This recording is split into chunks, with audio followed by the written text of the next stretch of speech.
మీరు తులారాశి వారా? అయితే ఈ వీడియో చివరి వరకు చూడండి. తులారాశి వారు తెలుసుకోవాల్సిన కొన్ని నియమాలు.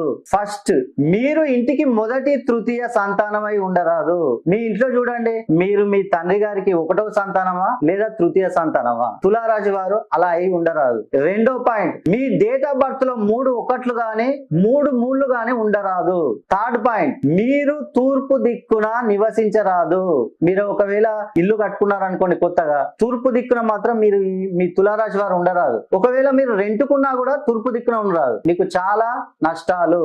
వ్యాపారాలు కూడా తూర్పు దిక్కున మీరు అస్సలు పెట్టుకోకూడదు. తూర్పు దిక్కున పెట్టుకుంటే మీకు చాలా నష్టాలు వస్తాయి. మీకు పిల్లలు ఒక్కరు గాని ముగ్గురు గాని అయి ఉండరాదు.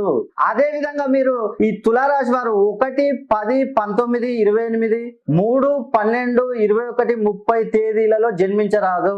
జన్మిస్తే మీకు చాలా ప్రాబ్లమ్స్ ఉంటాయి. మీ డెస్టినీ నంబర్ 1 గాని 3 గాని అయి ఉండరాదు. ఎందుకంటే 1, 3 నంబర్లు తులారాశికి బద్ధ శత్రువులు. మీరు ఈ తులారాశిలో జన్మించినట్టయితే మీ సమస్యలు తొలగిపోవాలంటే ఒక్కసారి నన్ను కలవండి. జై శ్రీరామ్.